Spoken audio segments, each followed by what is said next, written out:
Welcome to Awakened Titans podcast with Lily Patrascu, mind-blowing conversations with influential business titans sharing how you can manifest abundance, love, joy, success through quantum awakening, quantum manifestation, quantum healing, quantum miracles, exponential business growth, and innovative products and services. Discover how to make your message crystal clear in this episode with Glenn Rudin. Now, Glenn Rudin is known as the Message Master. He is a high-energy sales and marketing consultant and coach with more than 25 years of experience with a focus on consumer packaged goods. And he specializes in messaging, both verbal and non-verbal, and branding. He helps his clients create breakthrough messaging so that they are clearly understood in their respective markets. And he's an author of an amazing book. It's called A Brand in Your Hand. And he has a free personal branding PDF that you can access via his website at www.alwaysbeingcreative.com. First question is, what's the secret to your success? Well, I think for me, it's intentional and it is consistency. I've been doing a lot of the same things for my entire career, Lily. And let me say it's an honor and it's a pleasure to be here. And I appreciate getting to spend some time with you on your amazing podcast. So yeah, for me, it's really about intentionality. In other words, setting out to do what you're intending to do and doing it consistently over a long period of time so that people who come in contact with me don't see one version of Glenn Rudin today and another version tomorrow. It's not the flavor of the week with me. I think that that's really important for everybody to understand, that the more consistent you are, once you find your skill set, once you find your message, once you find the niche that you belong in, to stay in your lane and to be intentional about it. Thank you. And what's your blueprint to become an awakened titan? And how did that help you to make your message crystal clear? Well, it's a great question. And it's interesting because I looked up, the word titan earlier just to make sure that I was going to be on track with you. And, I think the key for not just me, for the people who I'm lucky enough to be in touch with through your podcast, is to really understand your passion. I take my coaching students and clients through an exercise, and it's the exercise of WHY. Why? What happened to you along the way in your career? There was a seminal moment. Something happened where you started to realize this is something that you were really, really good at, something that you uniquely had an expertise in. And I besiege everybody who's out there to find that, to take that statement and dig deep into their past, into their career, and find that thing that you are passionate about, that you can help people with, and then find the ways to get that message pulled together, get it out there, and then find materials that you can use so that you can share this experience and make yourself an expert in the space, so to speak, so that people look to you and say, yeah, that's something that I really need to work on. This seems like a person who's really mastered this science, message master, kind of the message there. And then stick with that, develop that, and don't get bored with that. Thank you. And how did you become an awakened titan? And what was your journey to getting there? Right. Well, it's a lot of this is going to be throughout everybody's career, I believe, is going to be some trial and error until you really do find that spot. And I think for me, becoming an awakened titan, the term that you use, which I love, was again taking the step for me out of corporate America, out of places where I was working for an employer, and taking the chance, taking the risk, and betting on myself. And I feel like when someone takes the time to do that, to more or less risk it all from a career perspective, And they find that, listen, the landing is not always easy. It's not always smooth. But once you find your niche again and you hit your stride, to me, that's where you become a titan, where you can look back and say, I had the bravery, I had the resourcefulness, I had the confidence in myself to pull this off, to do this, to follow up on this dream. And I think that once you see yourself land successfully, know that you did this. You didn't have help necessarily from anybody else. I think that gives you the confidence to believe that you are truly a titan in the space that that you manage yourself in. Thank you. Which awakened Titan habits do you consider essential for entrepreneurs to practice in order to discover what their message is and then express it to the world?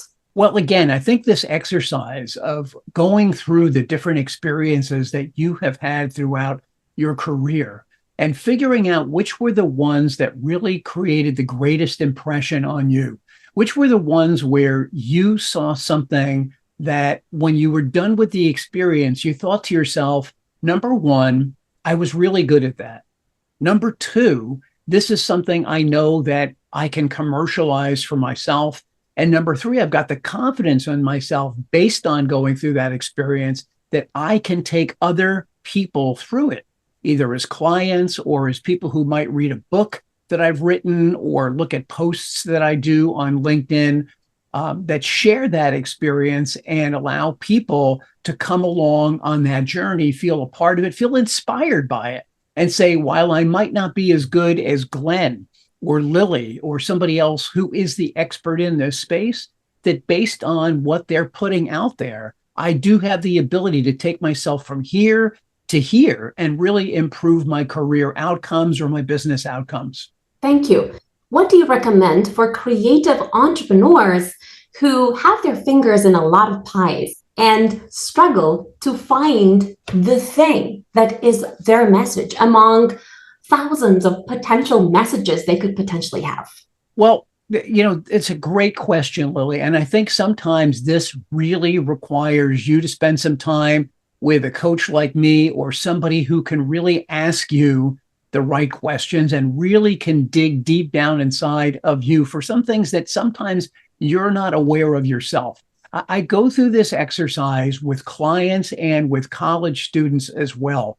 And what I find is as I push them deeper and deeper into their past, deeper and deeper into really what makes them tick, into the things that they're really passionate about, very often they're not even aware of these themselves. So sometimes this is a journey of self-discovery where you can find these things, you can look into your past.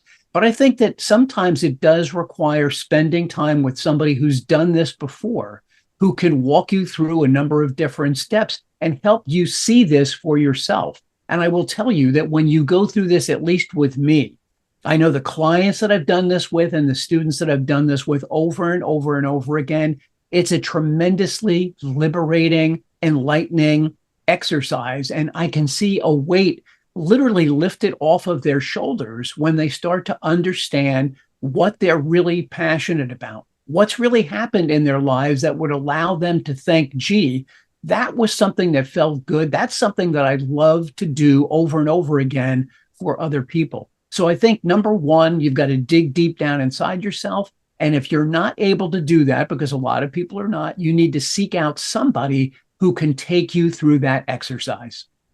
Thank you. You've got to be a really great copywriter as well to be able to express your message in a crystal clear, simple way, because the best messages are actually very simple, but very hard to actually find unless you know how to do it. Do you recommend any particular tools or exercises entrepreneurs can do by themselves in order to get closer to finding their message? Yes. So I have an exercise that I take, again, my clients and students through, which is called mining for storytelling gold. I'll say it again, mining your history for storytelling gold. And it doesn't matter if you are a 20-year-old college student or you're somebody like me who's been around the block a few times and is a seasoned professional. You need to take the time to go back into your past and look at the different experiences you've had, not just positive ones, but negative ones as well, and figure out what was the lesson that you learned through that experience. And often people will get this confused, Lily, with putting together a resume, but it's not a resume. When I look at it, just tells me where you were in a particular job at a particular time, but it doesn't share with me the experience you went through and the lessons, good and bad, that you went through, and what you learned about the experience and what you learned about yourself as a result of going through it. And so what I recommend for people is to start out with one or two of these stories about your past, and then literally build an inventory of past experiences and the story that goes with that, and reduce that story to actual writing, whether you actually write it out in a notebook or you put it onto a digital Google document or anything like that. But in my case, I've got an inventory of stories that's about 45, 50 different stories from different experiences that I've had, both in my personal life, my working life, my life as a dad, my life as a sports coach for my sons, and then, of course, all of my work history. And I take the time to catalog those stories, and then you'll never know when it comes time for you to utilize one of those stories to hammer home a point, to make a relevant point in terms of something you're doing, or to really enhance your credibility with someone, because it's through telling those stories that someone can see you're not somebody who just read this in a book or heard it on somebody's podcast.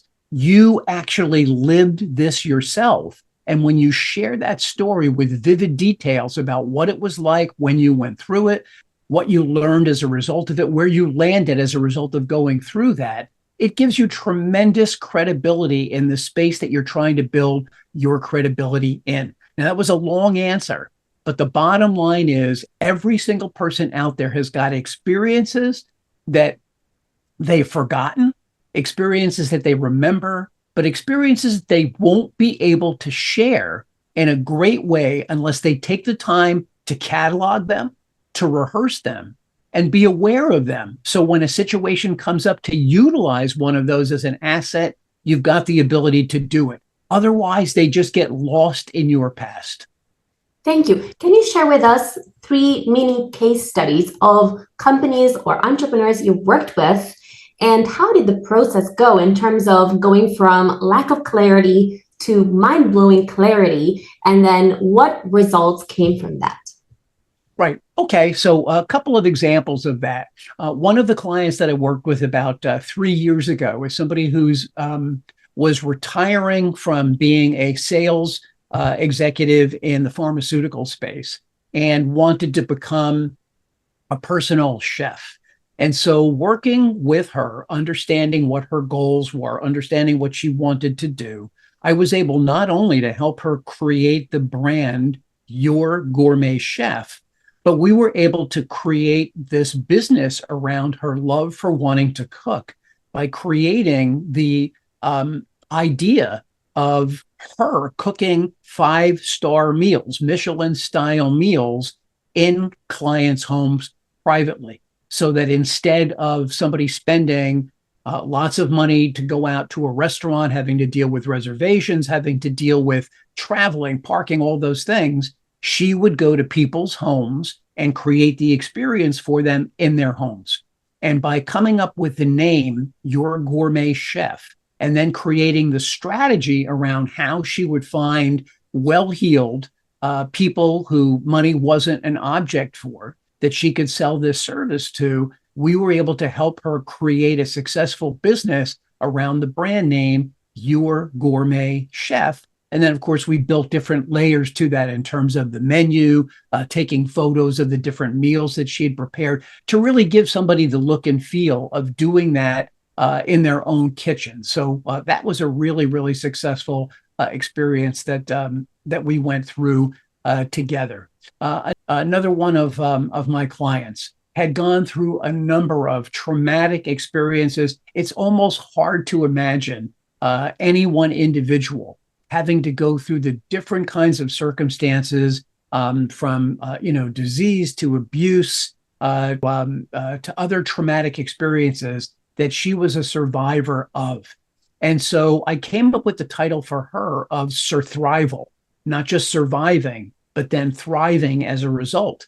And we built an entire business. We built a workbook around taking other people who've gone through or are going through traumatic experiences like that so that they can work with her, or they can go through her self-guided book and start to understand that these diseases, these bad experiences, these traumatic events didn't have to define them, but could actually allow them to use those as a catapult to move themselves beyond that and become successful as a result of going through that, and use those as inspirational experiences to share with other people who could say, listen, if I went through this, and this is what my clients' handle is, if I could go through all of these things and come back and speak about it, survive about it, build a business around it, I know I can help you do that as well. So that's a second example of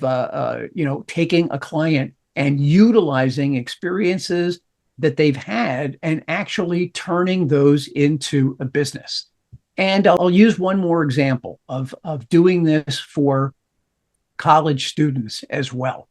Even though they're only 18 or 20 years old, taking the time to put them through this exercise of looking over their past and finding examples of things that they have done. They might have been counselors for a summer camp. They might have worked in a McDonald's. They may have had a temporary job someplace. They may have been on a little league team or babysitters. But every one of those experiences has brought them some unique skill set that they can now use and translate for potential employers to make themselves relevant and to allow somebody who's interviewing them to understand that they are mature and they've taken a look at the experiences they've had, and these are now guiding them and allowing them to be potentially day one contributing members of a new company that they might just be starting with coming out of school. So those are three examples of the kind of work that I'm passionate about, that I love doing, and they are all centered around communication. What's happened to you, again, along the way, this whole exercise that I take people through, this why, WH, what happened to you, and what are you doing now as a result of that? Thank you. I think that everything you've said is so fascinating. And I find that entrepreneurs struggle the most with, yes, they know what all the different experiences that have shaped their lives. And what they struggle with is making that simple, turning that into a simple, clear message. So do you have any instructions about what should entrepreneurs do in order to turn their exhaustive list of stories and things that have happened to them into something that is simple and clear and kind of encompasses everything they're doing, that inspires millions or at least thousands of people? Well, listen, again, it's all about intentionality. When all of these things are stuck in your head, Lily, that it's really difficult for anybody else to be able to appreciate them. So the first thing I always say to anybody who's in the entrepreneurial space is, until you put it down on paper, until you share it with some section of potential customers and or advisors or a peer group that can hear what this is that you want to do and give you a thumbs up and say, yes, that makes sense. That seems like it's something viable. Until you take that step, then really it's a daydream. And this is, what I think a lot of people struggle with, right? They think, I've got this great idea, and now they sit on it for years. And lo and behold, one day they're sitting around watching television, or they're watching one of the Shark Tank type programs, and lo and behold, there's somebody presenting something exactly like what they were thinking about, or something pretty close to it. And they have this awful moment of regret. Why didn't I do something with that sooner? So what I say to anybody who's out there is, if you think you've got a great idea, get it down on paper. put it into a digital document, start to formulate exactly what that is. Again, create a statement about why that product or service is necessary in the marketplace, because you need to do this basic, what I would say it's a football term, blocking and tackling. You need to do the basics about whatever this is and get it down on paper, because until you can put it down on paper or on a digital document where somebody else can read it without being prompted, without being questioned, and they can look at it in a couple of minutes and understand it and say to you, oh, that's a great idea. I can't believe nobody's ever thought of that before. Until you hit that moment, to me, it's really all just a daydream. We really don't know if it's any good until somebody else confirms that for us. And that's why it's so important, again, to be intentional. Get this down on paper. Formulate what is truly unique about this idea. Because keep in mind, this is really important also. As great as we think some idea might be, if you can't give us a really good reason why we need to now, at this point in August of 2024, why we need to now incorporate your idea into our lives, remember, up until now, 2024 years, we've been living without whatever this is you're thinking of doing. And so just because you have a new idea doesn't mean it's something that we are going to adopt, that we're going to buy, that we're going to want to be involved in. Just the newness alone is not enough to say, wow, no one's ever done this before, because there could be a reason why no one ever did it before. But the sooner you get it down on paper and you've got a unique selling proposition, something that's different about what you do, how you do it, when you do it, what you do, and somebody else can see that and confirm it for you and say, yeah, that sounds good. And then you show it to somebody else who you trust and they say, wow, can't believe no one ever thought about that. Now you're on a roll. Now you've got some momentum. Now you might have to seek out somebody like me, a business strategy coach who can really help you put the building blocks in place. But until you take that time to do that, really, you've got a daydream, not an idea. Thank you. How do you go from a great idea that is branded well to making your first few sales that kind of validate your idea is great? Well, again, the process, and listen, this all depends on specifically what your idea is, right? If this is a service, is this something that initially you can offer some people even before it's formalized, even before you've got a website for it, where you can go to somebody and say, would it be possible for you to be a trial for me? I'd like to take you through this process. I'd like to see if what I'm thinking will really help you move from point A to point B the way I think it will. So, we would call that, field testing to see if it will work.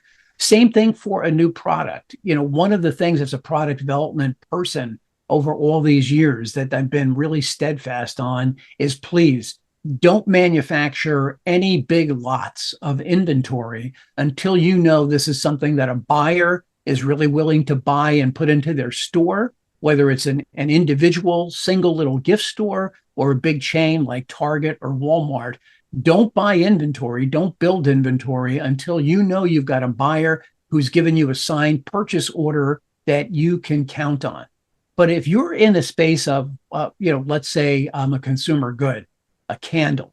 A lot of people like to go into the cosmetic space. They've got an idea for a new lotion or a bath salt, these kinds of products that somebody can make a small batch of at home that you'd be able to manufacture in your own kitchen or your own bathroom, 10, 15, 20 samples, and share them out with some friends and get a sense for, did they like the way it felt? Did they like the way it smelled? Did they like the experience of using the product? And what would they be willing to pay for something like this? Because you've got to know that there is a market for what you're doing, regardless of what the cost is. Because if it's going to cost you $500 to make an item because it's so special and the ingredients are so unique, is there a market out there that's going to pay $1,000 for this? Or is this something that, does carry a reasonable cost where you could expect pretty much any person in the marketplace to say, I heard about this, or I smelt this, or somebody else recommended this to me, and I'm willing to pay this much money to have this experience. Hopefully that makes sense. Thank you. How can entrepreneurs make their message so crystal clear and so magnetic, so attractive, so sexy that they end up selling tens of thousands of that particular product or service or whatever it is?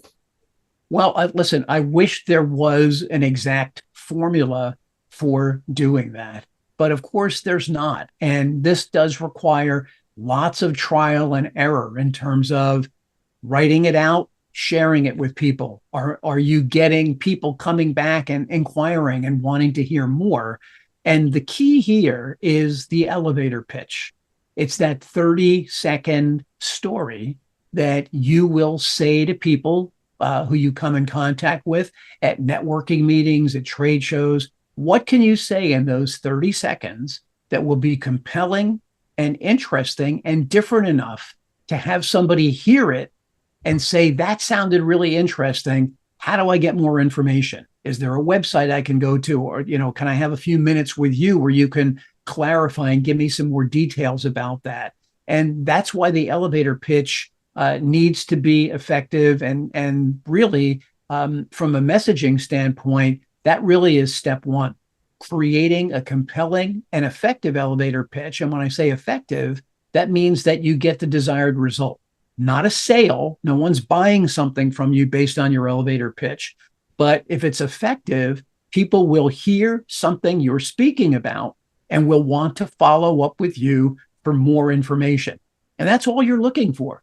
You're really looking to create enough interest in 25 to 35 seconds for someone to say, well, I never heard that before, or wow, that sounded really interesting, or that really involves me or somebody else that I know. And how do I get more information about that? That's, again, when you know you're onto something. And that elevator pitch, even though it's only 30 seconds, even though it's only 3, maximum 4 sentences, those words, picking those phrases is super important.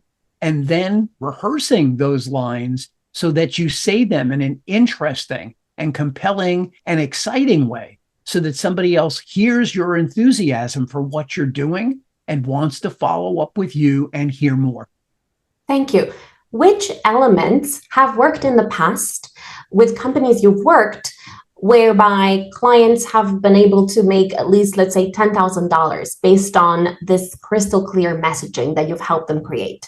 Well, listen, over the course of my career, I've had a number of different startups that I worked on and worked for.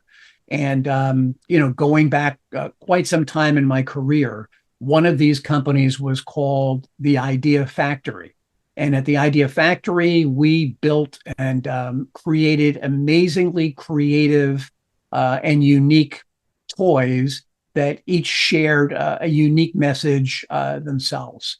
And it was sharing the dream of what that company was about with potential clients out there that led to selling companies like the Disney company, Universal Studios for their theme parks to build all kinds of merchandise for them. So essentially, I was my own client, right? And following my own advice and creating compelling elevator pitches about what I was doing and going out and actually cold calling large corporations and getting enough of an interest from them to have the ability to have a follow-up appointment and then really hammer home and sell the concepts that I was working on. Thank you. What's your message to entrepreneurs worldwide? My message to entrepreneurs out there worldwide is this. If you have a great idea, stop sitting on it. If you're waiting for the perfect time to launch your idea, it will never come along. You create the perfect time to launch your idea. I've heard people speak about having this much money in the bank or that much money in the bank. That's not what it's all about. The idea really is if you've got something that you truly believe in, then you've got to put it down on paper and you've got to turn that dream into a reality. You can do this, but you have to stop waiting for that perfect moment. You've got to go out and create that perfect moment for yourself. And I know that you can do it. You might need some help. You might need some coaching.